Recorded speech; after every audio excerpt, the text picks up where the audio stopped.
주님께서 여러분과 함께 또한 사제의 영과 함께 요한이 전한 거룩한 복음입니다. 주님 영광 받으소서. 그날 곧 주간 첫날 저녁이 되자 제자들은 유다인들이 두려워 문을 모두 잠가 놓고 있었다. 그런데 예수님께서 오시어 가운데에 서시며 평화가 너희와 함께 하고 그들에게 말씀하셨다. 이렇게 말씀하시고 나서 당신의 두 손과 옆구리를 그들에게 보여주셨다. 제자들은 주님을 뵙고 기뻐하였다. 예수님께서 다시 그들에게 이르셨다. 평화가 너희와 함께 아버지께서 나를 보내신 것처럼 나도 너희를 보낸다. 이렇게 이르시고 나서 그들에게 숨을 불어넣으며 말씀하셨다. 성령을 받아라. 너희가 누구의 죄든지 용서해 주면 그가 용서를 받을 것이고 그대로 두면 그대로 남아있을 것이다. 주님의 말씀입니다. 그리스도님 참여합니다. 참회 예수님. 예수님 오늘은 또 요즘은 날씨가 어디 강원도는 눈이 온다고 여기는 또 덥고 하여튼 그런 날입니다. 누군가가 저한테 그런 이야기를 하더라고요. 요즘 나이가 들고 해가지고 기억을 잘 못한다고 기억력이 떨어진 것 같다고 막 이야기를 하던데 사실은 과학적으로는 나이가 든다고 해서 기억력이 떨어지진 않는다라고 합니다. 기억을 안 하려고 하고 자극이 줄어들다 보니까 연상작용을 안 하려고 하다 보니까 기억력이 떨어진 것처럼 느껴질 뿐이에요. 이제 뇌를 보면 우리들이 무언가를 기억한다라고 할 때는 크게 세 가지가 있다라고 합니다. 그러니까 단기 기억, 모르게 며칠 사이나 몇 시간 사이에 있던 것을 기억하는 거, 술 먹으면 끊기는 기억, 장기 기억, 그러니까 자기 집 가는 길, 술이 먹어서 필름이 끊겨도 집에 가죠.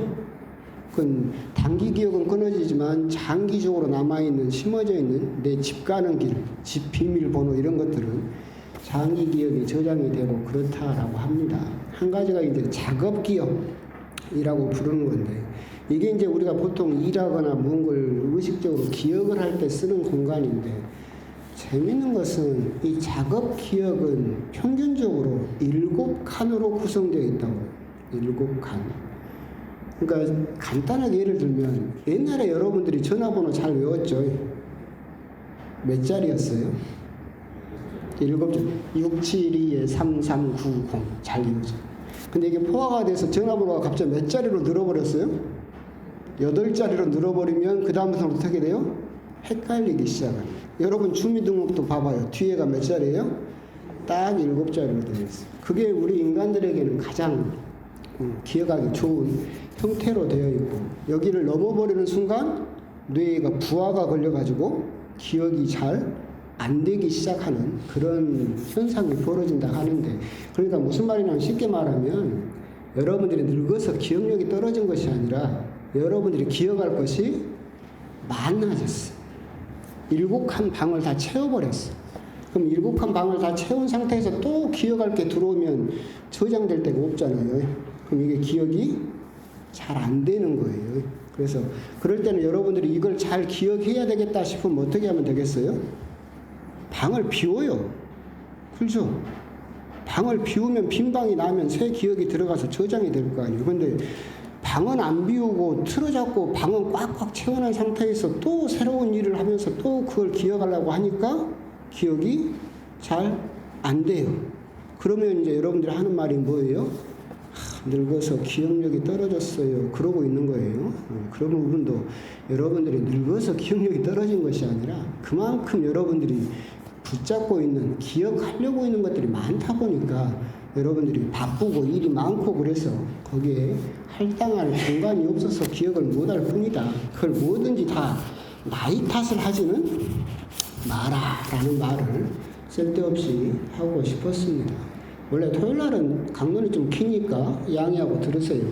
길게 하고 추려가지고 내일 다시 하는 거니까.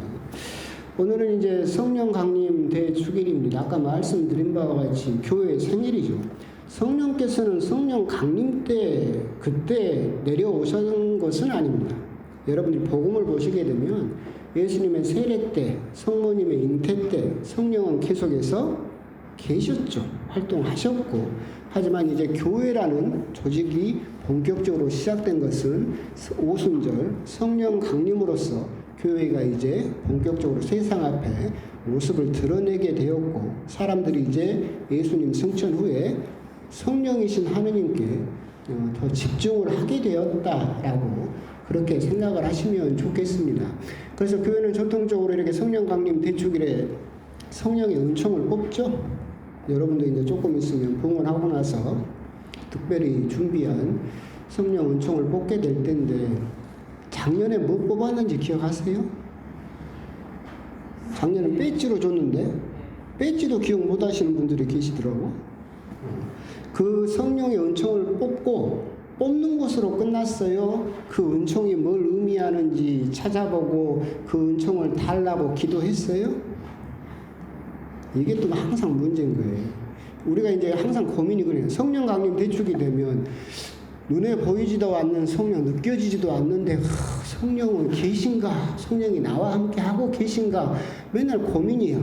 그런데 우리들은 사실은 성령 은총만 하더라도 뽑는데 그냥 이벤트처럼 끝나버리는 사건이죠. 성령에 대해서 우리들이 크게 신경을 쓰지 않고 있죠. 인간은 역사적으로도 르네상스 이후로 이제 세계의 주인은 사람이다라고 선언한 뒤로는 이제 성령의 불길을 점점 사람들이 꺼버렸고, 나조차도, 하느님을 믿는 나조차도 성령의 불길을 자꾸 꺼버리기 때문에 사실 성령이 우리와 함께 계신다라고 하더라도 우리들이 느끼지 못하고 있다라고 하는 겁니다. 어떤 분의 말씀처럼 하느님, 성부 하느님께서는 우리 앞에 계신 하느님이시고, 성자 하느님은 우리와 함께 계신 하느님이 예수님 성자이시고, 성령 하느님은 우리 안에 계신 하느님이 성령이시다. 성령께서는 여러분들이 세례 때 이미 여러분께 오셨고, 견진의 은총으로 더욱더 공고해졌음에도 불구하고 우리들은 성령에 대해서 그렇게 깊이 고민하지 않고 생각하지 않고 있기 때문에 성령의 은총을, 또 성령을 느끼지 못할 때가 너무나 많다.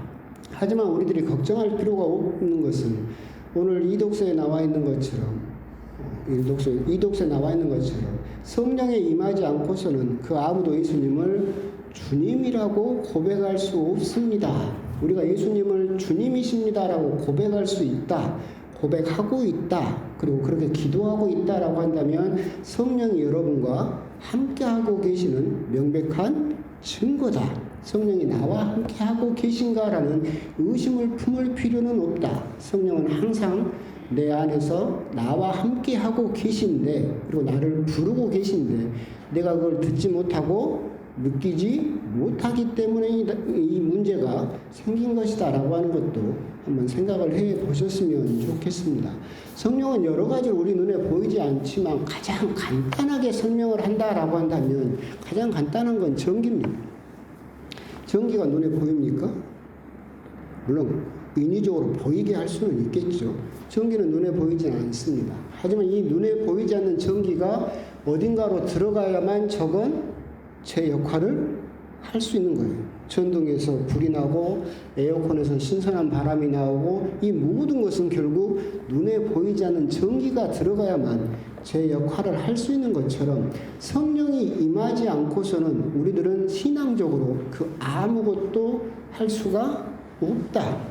즉 모래알 같은 베드로를 바위와 같은 베드로로 만든 것도 성령이시고, 동네 처녀였던 순진한 마리아가 성모님이 되게 한 것도 성령이셨고, 박해자였던 바오로가 순교자 바오로로 바꿀 수 있었던 것도 성령이 함께하고 계셨던 것이고, 제가 사제로서 미사를 드리고 여러분에게 성취를 영하게 해드릴 수 있는 것도 성령이 계시기 때문이고, 여러분 역시도 예수님을 주님이라고 고백하면서 이 미사에 참여하고 있는 것도 모두 성령이 함께 하시지 않고는 그 아무것도 의미가 없어지게 된다. 성령이 이렇게 나에게 임하시기 때문에 전등에 불이 나고 전기가 들어와서 에어컨이 가동되는 것처럼 나 역시 눈에 보이지 않지만 성령께서 함께 해주시기 때문에 이 모든 신앙생활과 내 기도와 이 미사가 드디어 빛을 내고 제 역할을 할 수 있게 되어 있다라고 하는 점, 신앙인을 신앙인답게 만들고 베드로를 베드로답게, 바오로를 바오로답게, 사제를 사제답게, 신자를 신자답게 만드시는 분, 그분은 바로 성령이시고 멀리 계시지 않고 여러분 안에 함께하고 계신다라고 하는 것을 여러분들은 오늘 성령 강림 대축일에 다시 한번 상기시키고 성령을 느낄 수 있도록 그렇게 하셨으면 좋겠습니다. 근데 이제 우리들이 성령을 막 느낀다라고 한다면 오해를 한 가지 하는 게 있어요. 그 성령 기도회인가? 있어요. 가지고 막 그 성령 기도회 가서 성령을 느끼려고 체험하려고 가보신 분 계세요? 옛날에는 많이 갔었는데 저도 3번인가 가봤던 것 같습니다. 일반 대학생 때 한번 가봤어요. 가봐가지고 그때 저기 전대 살레시오 수도에 있는 데 가서 그 성당에 청년들만 수십 명이 모여가지고 바닥에 누워서 랄랄랄랄라 하잖아요. 쌀라쌀라 이 방언 터지라고 불 꺼놓고 열심히 했어요. 근데 다른 많은 사람들이 막 방언이 터지고 울고불고 난리가 났는데 지지나 4명이 방언이 안 터지는 거야. 방언이 안 되더라고. 하고 지하실로 끌려갔어요. 하고 수사님들의 집중 지도로 이제 방언이 터지도록 집중 지도를 받았지. 끝내 저는 방언이 안 터지더라고. 그래서 그러면 야 성령이 나와 함께 하지 않으시는 것인가? 전혀 그렇지 않다. 우리들은 성령이라고 하면 사도 바오로처럼 사람이 갑자기 180도로 변하고 갑자기 엄청난 일을 해야만 성령이 함께하고 계신다라고 착각을 하고 있지만 사도행전에서 누누이 강조하고 있는 성령께서 함께하고 계시는 사도들의 그 발자국은 굉장히 조용했다. 그래서 한마디로 성령이 임하신 것은 천둥번개가 치는 것처럼 사람을 기계처럼 갑자기 바꾸시는 것이 아니라 세례를 받고 올라오신 예수님처럼 고요하다라고 하는 것이 정답입니다. 그러니까 우리들은 내가 막 갑자기 방언이 터지고 하늘을 날아다니고 그렇게 안 하면 야 성령이 없다, 성령이 나와 함께 해주시지 않는다라고 착각할 수 있겠지만 성령께서는 그렇게 일하시지 않는다. 그리고 솔직히 여러분들이 그렇게 변하잖아요. 그럼 여러분들은 순교해야 돼요. 하느님이 사람을 그렇게 180도로 바꾸려면 어떻게 돼요? 쓸 데가 있으니까 바꿨을 거 아니에요. 그리고 그렇게 바꾼 사람은 대부분 어떻게 됐어요? 다 순교했어요. 그렇게 되고 싶어요? 그냥 세례받고 나온 예수님처럼 조용히 성령과 함께 신앙생활 하는 것이 더 나을 수도 있다. 하여튼 우리가 성령에 대해서 착각하는 거 그거. 성령의 은총은 우리를 기계처럼 바꾸시는 것이 아니고 세례를 받고 올라오신 예수님처럼 조용하게 우리들을 변화시키시는 분이 성령이시다라고 하는 것. 그 성령이 여러분과 함께하고 계신다라고 하는 것을 다시 한번 생각하실 필요가 있습니다. 근데 아까 말씀드린 바와 같이 그렇게 성령이 우리와 함께하고 계신데 우리들은 왜 그 성령을 잘 느끼지 못합니까? 라고 물어보면 답은 한 가지입니다. 아까 말씀드린 바와 같이 우리들이 성령의 불길을 계속 꺼버리고 있기 때문에 그래요. 우리들은 예수님은 주님이십니다라고 고백하지만 진짜 주님이냐고 물어보면 그건 조금 세상 사는데 조금 딴 것도 필요하고 나중에 죽을 때쯤 주님 할게요 라고 계속 성령의 불을 꺼버리기 때문에 그렇죠. 독일에 실제로 그 기자가 있었는데 위르겐 슈문 기자였어요. 책까지 냈는데 이 사람은 가톨릭 신자였어요. 근데 이 사람은 너무나 구원받고 싶었어요. 그래가지고 이 사람이 믿은 종교가 17개예요. 이슬람도 가고 불교도 가고 유대교도 가고 전 세계를 다니면서 다 세례받고 다 믿었어요. 그래서 자기가 믿은 종교가 17개였어요. 그걸 책으로도 냈어요. 자랑스럽게. 근데 그렇게 17개를 믿은 이유가 뭐예요? 구원받고 싶었어요. 그렇게 믿었다는 거예요. 근데 여러분들 한번 곰곰이 생각을 해보십시오. 그 사람 안에 성령의 불길이 살아있을까요? 없죠. 그 사람이 과연 구원받을 수 있을까요? 아마도 힘들걸요. 생각을 해보십시오. 내가 누군가로부터 사랑받고 싶어요. 나는 사랑받고 싶어요. 그렇기 때문에 애인을 17명을 사귀었어요. 거기에 참된 사랑이 있어요?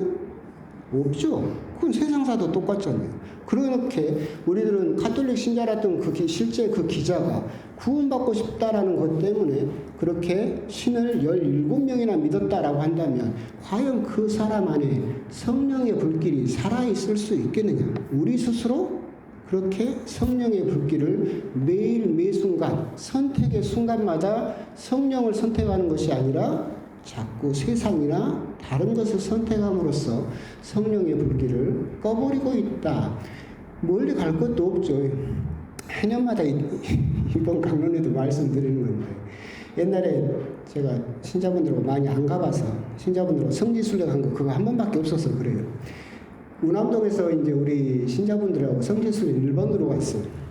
일본으로 가고 돌아다니다가 마지막 날에 일본의 그 유명한 신사를 갔어요. 그 하토에도 똥광에 새겨진 우산 든 유명한 사람이 있거든요. 학문의 신이라고 불린 일본에서 거기 신사를 갔는데 그 관광 가이드가 그러는 거예요. 그 신사 가운데 조그만 다리가 있어요. 이 다리를 건너면서 뒤를 돌아다 보면 1년 동안 재수가 없대요. 그 이야기를 하고 가는 거예요. 그러니까 저는 이제 하나님 믿는 사람이고 다 우리 신자들이잖아요. 장난치려고 뒤에서 한 사람 한 사람을 불러봤어요. 마리아 자매님, 라파엘라 자매님, 한 명도 뒤를 안 봐. 왜? 뒤돌아보면 1년 동안 재수가 없다고.